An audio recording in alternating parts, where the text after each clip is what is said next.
Transaksi pungli di rutan KPK diduga dilakukan berlapis dan menggunakan banyak rekening. Apa upaya yang bisa dilakukan agar penelusuran aliran dana pungli bisa dibongkar tuntas?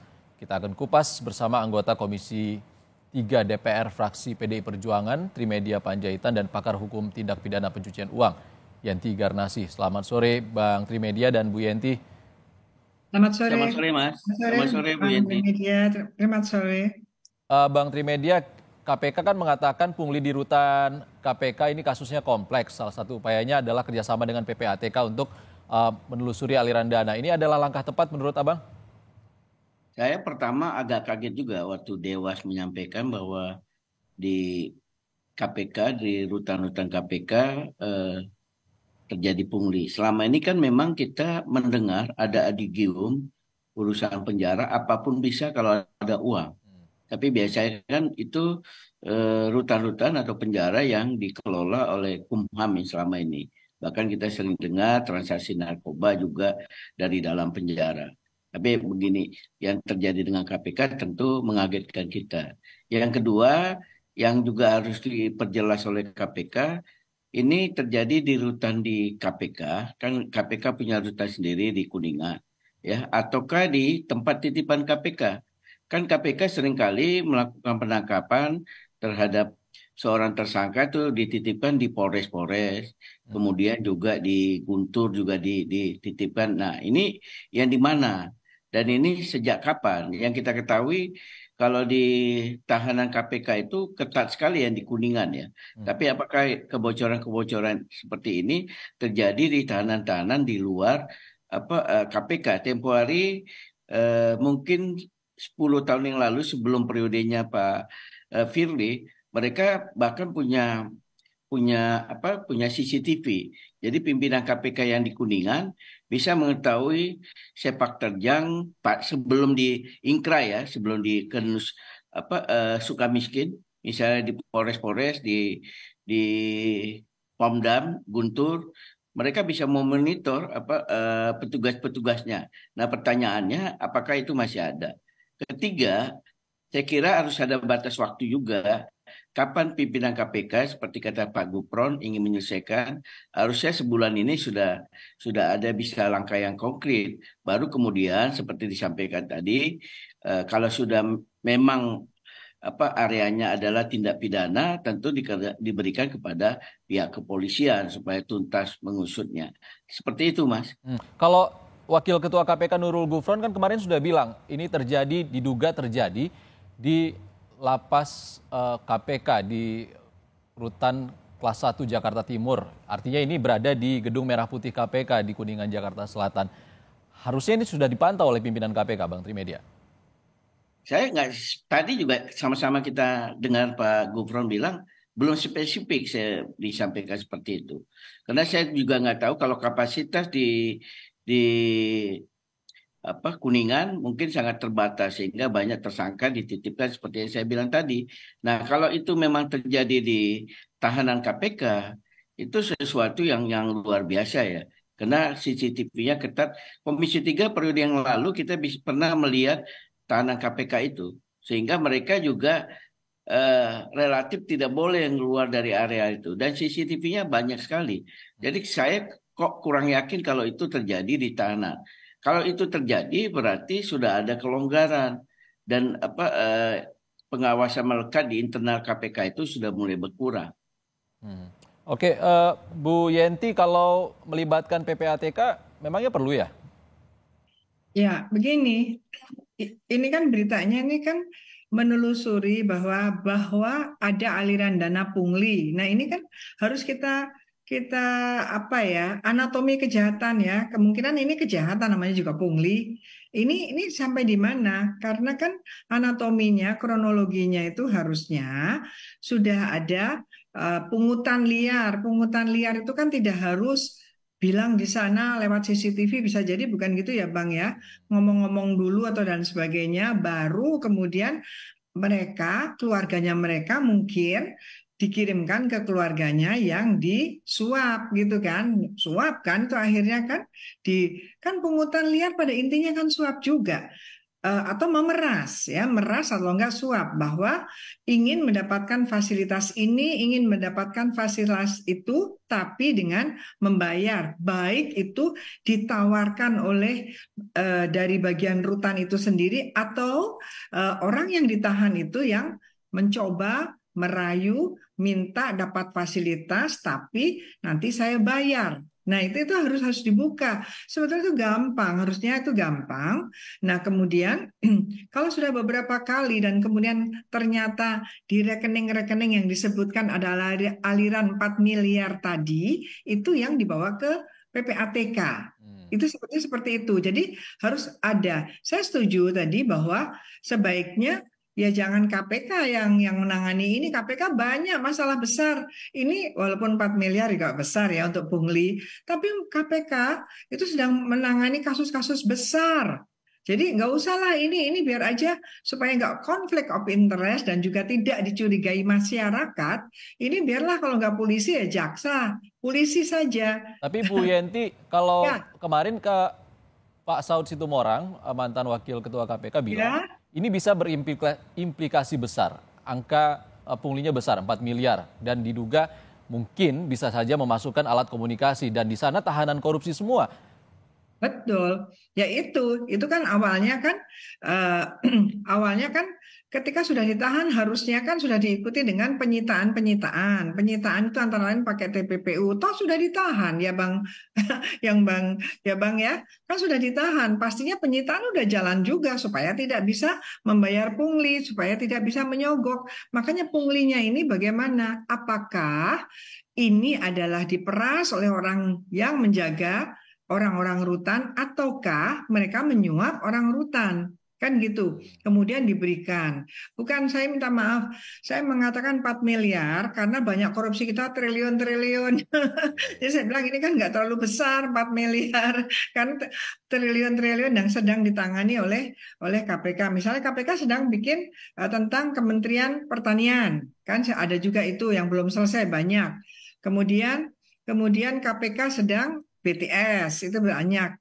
Ini dibandingkan yang triliun-triliun kan kecil. Dan lagi ini gampang hanya di antara mereka. Mungkin mereka memasukkan handphone, mungkin minta jam kunjungan lebih panjang, lebih banyak, padahal tahanan korupsi. Ya, itu intinya mereka melakukan yang namanya perbuatan yang morally itu korup gitu ya.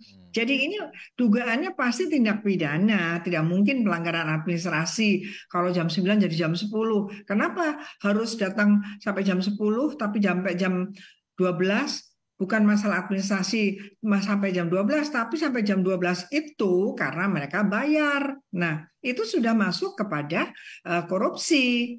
Itu masuk korupsi di sana kan? Korupsi ataukah kalau memang bukan kalau penegak hukum kan korupsi menerima. Kalau yang menjaga itu misalnya sipil, ya mereka pemerasan KUHP pun ada. Jadi harus betul-betul dilihat kejahatan asalnya apa dan sudah sekian lama akhirnya ada 4 miliar. Nah, 4 miliar ini pendekatannya pakai TPPU dan kemudian minta pada PPATK, harusnya sekarang udah ada LHA-nya. LHA rekening-rekening tersebut, apakah rekening-rekening tersebut yang menampung 4 miliar tersebut terkait dengan petugas-petugas di sana. Dan jangan berharap nama petugasnya, apakah istrinya bisa, apakah keponakannya bisa. Yanti Jadi artinya bisa ditindak TPPU? iya, ya pasti harus pakai TPPU kalau sudah begini. Itu yang membuat mereka jerah. Bahkan yang ditahan pun harusnya kalau sudah ditahan itu harusnya sangkaannya sudah ada TPPU-nya. Itu yang saya sayangkan, ada peraturan yang sangat sangat bisa menjerakan dan tidak membahayakan yang lain karena sudah disita, berarti dia kan kemungkinan tidak bisa menyogok di tahanan. Nanti kalau sudah dipidana tidak bisa menyogok orang lapas, kan itu antara lain. Nah, ini yang belum terlalu cepat atau terlalu kuat diterapkan. Artinya gini, Kalau negara melalui APH-nya tidak mau menerapkan TPPU padahal ada kejahatannya, misalnya ini ada 4 miliarnya, tapi tidak mau pakai TPPU, ya jangan salahkan kalau masyarakat mengatakan bahwa memang APH termasuk melindungi para yang ditahan itu untuk gampang menggunakan uang-uang Artinya itu biar dan lebih tuntas ke akar masalahnya ya Bu Yenti ya. iya, dan terjadi dah ini anak beranak ininya kejahatannya beruntun gitu. Jadi kan mereka ditahan karena dugaan korupsi, ya kan kalau rutan KPK. Ternyata di rutan mereka nyogok lagi. Ada juga tindak pidana lain. Ini akan Nanti mempertanyakan integritas KPK juga ya Bu Yenti ya. Kita ya ke Bang sangat, Trimedia, Bu Yenti sebentar. Dewas KPK bilang diduga yang terlibat bahkan sampai puluhan pegawai rutan KPK. Kalau melihat ini integritas internal KPK yang salah secara sistem, apakah atau ini masalah personal saja, Bang Trimedia? Pertama, seyogianya Dewas juga menyampaikan 4 miliar itu kurun waktunya berapa lama?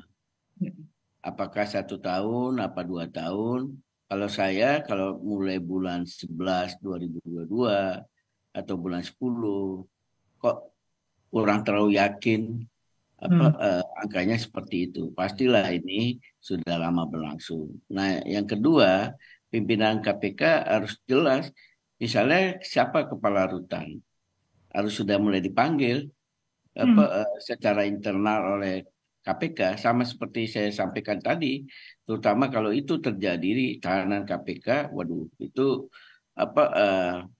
pembelajaran yang besar bagi KPK sendiri, karena selama ini kita ketahui ketat sekali di tahanan KPK. Kalau itu terjadi 2 tahun terakhir ini, berarti 2 tahun terakhir ini sudah terjadi kelonggaran di tahanan KPK. Karena yang saya dengar para tersangka itu banyak yang mengendaki dia itu tidak ditahan di tahanan KPK. Dia di tahanan KPK artinya di Kuningan ya, berharap di tempat-tempat lain di Polres di mana-mana berharap dilakukan penahanan karena di situ yang lebih ada kelonggaran. Nah, itu yang juga harus dijelaskan. Nah, yang ketiga, tanpa diminta, saya kira juga pihak kepolisian bisa segera berkoordinasi dengan KPK, membantu KPK supaya bisa mengungkap ini. Saya khawatir kan tidak kalau kita lihat sejak Pak Firly terpilih sebagai ketua KPK, yang menyeleksi kan juga panselnya Ketuanya Ibu Yenti. Bu Yenti gitu loh. Apa namanya? Kan banyak turbulensi sama Pak Firly ya. Sampai terakhir kemarin sudah diinikan oleh Dewa, cuman di Polda Metro juga ada seperti itu. Jangan kelihatannya kan berasa sekali itu turbulensi yang terjadi. Kalau kinerja tidak ada lagi yang bisa mempersoalkan kinerja dari orang-orang yang dipilih Ibu Yenti ini. Ya. Nah, ini soal kerikil-kerikil, katakanlah ini kerikil ya, soal di tahanan seperti ini harus segera diungkap. Saya kok kurang yakin ya, itu pakai rekening pemberiannya ya. Oke. Bu Yenti, singkat saja, sebagai Ketua Pansel yang memilih pimpinan KPK, Anda melihatnya ini adalah celah tindak pidana karena sistemnya yang salah atau murni integritas dari pegawai rutan saja? Karena kan sumbernya banyak, dari Kumham ada, dari pegawai ASN ada, juga dari outsourcing ada di sana, Bu. Ya pasti integritas ada. Orang itu pasti ada sisi baik dan sisi akan melakukan keburukan. Tetapi itu harusnya bisa dijaga dengan pengawasan-pengawasan, baik itu internal, eksternal, ataukah pengawasan CCTV. Nah, kalau sekian lama tidak dilapor-laporkan, siapa pembiaran? Ini sebetulnya permasalahan besar kita. Jangankan ini kan korupsi ya. Jangankan korupsi yang ini, korupsi BTS, korupsi yang lain itu internal pengawasannya bagaimana? Artinya ada pembiaran ini Bang Tri yang harusnya inspektorat dan sebagainya. Nah, sekarang walaupun itu adalah KPK nomor 1, ketua rutannya harus diperiksa. Diperiksa kenapa? Mungkin ada whistleblower system yang tidak jalan lagi di KPK, Bu Yenti? Bisa jadi apapun bisa ya. Yang namanya menangani kejahatan, kita berhadapan dengan orang-orang yang mempunyai satu antisocial behavior, orang yang berusaha untuk berbuat jahat, apalagi menghadapi orang-orang yang disangkakan dengan persangkaan kuat karena sudah ditahan ya Bang ya. Oke. Sangkaan kuat sekali udah ditahan. Nah itu pasti dia tahu celah-celahnya, mereka ingin dapat fasilitas, ingin mendapatkan lebih mudah. Bukan hanya di sinilah, kita perlu melihat yang ditahan di Kejaksaan Agung, di polisi juga ada bargaining kok itu. Bargaining dalam artian kalau bisa minta ke sana, minta begini, minta Oke. begitu, ada uangnya. Nah ini yang harus betul apa tidak suara-suara masyarakat termasuk dari tadi whistleblower tadi Nah, yang sebentar Mas. menyampaikan. Itu yang saya sebutkan tadi Bu Yanti, Bu Ya, Yanti. Apakah karena banyak tersangka yang tidak ingin ditahan di Kuningan. ya, Nah, apakah bagian dari itu juga yang disebutkan ada pungli di KPK ini? Kalau itu bagian dari itu juga, saya bisa Oke. memahaminya. Bang Trimedia, Bu Yenti, waktu kita sudah ya. habis. Jadi Tentunya gini, kita akan menunggu penyelidikan dari KPK. jadi Apakah KPK yang akan jadi menyelidikkannya? ditawarkan. Jangan-jangan yang ditahan itu tidak tahu Bang Tri, tetapi mereka menawarkan mau kalau lebih enak di sana. Nah ini jadi semuanya Oke. harus diperiksa dari dalam sendiri. Ya, Jangan-jangan dari mulai petugas di lapangan, di rutan, hingga betul. biro umum yang membawahi rutan KPK, Ya, 4 rutan ya. KPK. Terima kasih Ya, Bu Yenti baik. Garnasih, pakar tindak pidana pencucian uang, dan Trimedia Panjaitan, anggota Komisi 3 DPR, fraksi PDIP. Terima kasih. Dari Terima kasih sama-sama, Mas. Bang Terima Tri. kasih Bu Yanti. Bang Tri Media, kapan-kapan